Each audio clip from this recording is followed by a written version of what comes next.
Infopedia, berbagi informasi, berbagi kebaikan. Pada video sebelumnya kita bahas penyebab anak balita meninggal terbesar nomor 2 di Indonesia. Kali ini kita akan bahas penyebab terbesar nomor satunya, guys. Tapi sebelum kita mulai, kami menghimbau mari berkontribusi positif untuk sesama kita. Dari kalian cukup like, share, dan subscribe channel ini.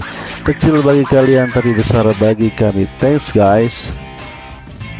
Langsung saja, apa penyebab kematian anak balita terbesar nomor 1 di Indonesia? Ya, diare. Kok bisa ya? Mari guys kita simak faktanya. Survei Departemen Kesehatan rentang tahun 2000 sampai 2010. Kasus diare di Indonesia. Tahun 2000 sebanyak 301 kasus per 1000 penduduk, guys. Tahun 2003 naik menjadi 374 kasus per 1000 penduduk. Tahun 2006 naik menjadi 423 kasus, guys, per 1000 penduduk. Dan tahun 2010 ada 411 kasus per 1000 penduduk. Jadi jika kita anggap satu RT misalnya ada 200 orang, ini berarti setiap satu RT kemungkinan akan ada 82 orang terkena diare, guys. Dan jika satu RW ada misalnya 10 RT, berarti akan ada seluruh dari dan jika satu RW ada misalnya 10 RT, berarti akan ada seluruh dari warga 4 RT menderita diare, mencer T atau cepir T, guys.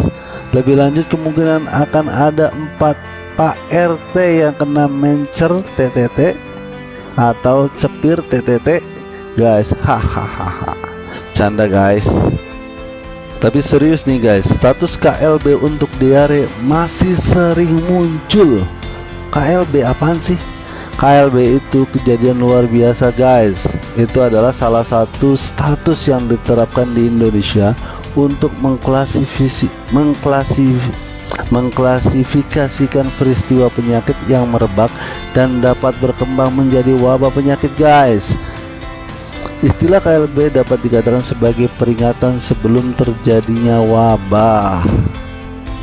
Tahun 2008 terjadi KLB di 69 kecamatan, kasus 8.133 orang dan 239 orang meninggal, guys. Pada tahun 2009 terjadi KLB di 24 kecamatan, kasusnya 5.756 orang dan 100 orang meninggal. Dan terakhir pada tahun 2010 terjadi KLB di 33 kecamatan, kasusnya 4.204 orang dan 73 orang meninggal. Semakin kesini semakin sedikit. Bukan berarti bahwa kasusnya semakin sedikit, karena KLB ini hanya menunjukkan potensi wabah pada lokal tertentu, guys, bukan kasus secara nasional. Serius nih guys, menurut penelitian Depkes, dari total jumlah balita yang meninggal di Indonesia, angka tertinggi sebesar 31,4% adalah meninggalnya bayi umur kurang dari 1 tahun dikarenakan diare.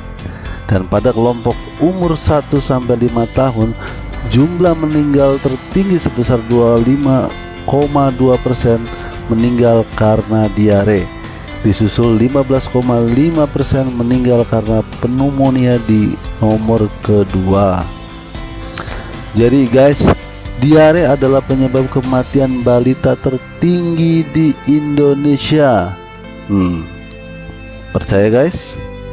Berikut adalah data kelaziman jumlah kasus diare setiap provinsi pada tahun 2013 sampai 2018. Tahun 2013 ditandai dengan warna biru dan tahun 2018 ditandai dengan warna coklat. Dari grafik dapat kita lihat bahwa jumlah penyakit diare semakin banyak pada tahun 2018. Selanjutnya mari kita bahas apa itu diare. Diare adalah di mana seseorang buang air besar dengan konsistensi lembek atau cair 3 kali atau lebih dalam satu hari. Kebanyakan disebabkan infeksi dan keracunan. Faktor infeksi eksternal pada saluran pencernaan umumnya merupakan penyebab utama diare pada anak. Infeksi oleh bakteri contohnya E. coli, Salmonella typhosa, dan kolera. Infeksi oleh virus contohnya seperti rotavirus menyebabkan sebagian besar diare berat pada anak-anak kecil. Sedangkan infeksi parasit oleh mikroorganisme dan cacing paling sering menimbulkan diare infeksius akut. Ini terjadi melalui makanan yang kurang higienis. Di sisi lain, faktor malabsorpsi bisa merupakan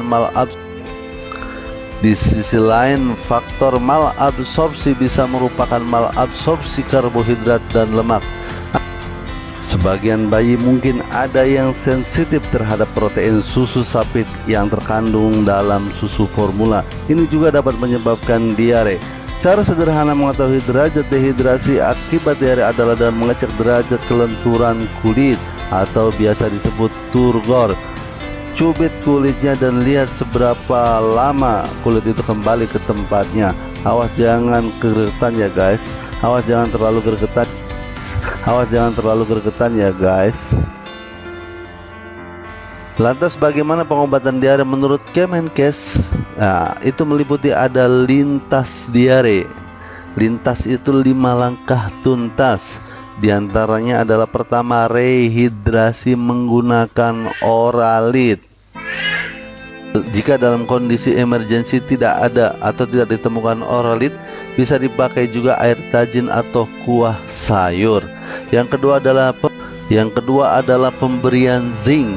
Pemberian zinc selama diare terbukti mampu mengurangi lama dan tingkat keparahan diare, mengurangi frekuensi buang air besar, mengurangi volume tinja, dan menurunkan kekambuhan kejadian diare pada 3 bulan berikutnya guys. Yang ketiga adalah pemberian ASI dan makanan. Jika bayi Anda adalah bayi ASI, berikan dia lebih banyak ASI pada saat diare. Yang keempat adalah pemberian antibiotik selektif, khususnya untuk diare yang disebabkan oleh bakteri. Namun kasus diare ini sangat-sangat sedikit. Yang kelima adalah nasihat kepada orang tua atau pengasuh untuk higienis dan bagaimana melaksanakan pengobatan terintegrasi dengan saran dari dokter.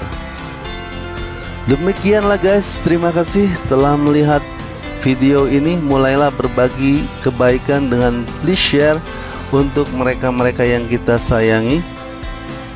Mari bergabung support kami, please share untuk mereka-mereka yang kita sayangi. Mari bergabung support kami untuk ribuan video yang bermanfaat selanjutnya. Please subscribe dan berbagi informasi, berbagi kebaikan guys. Terima kasih. See you.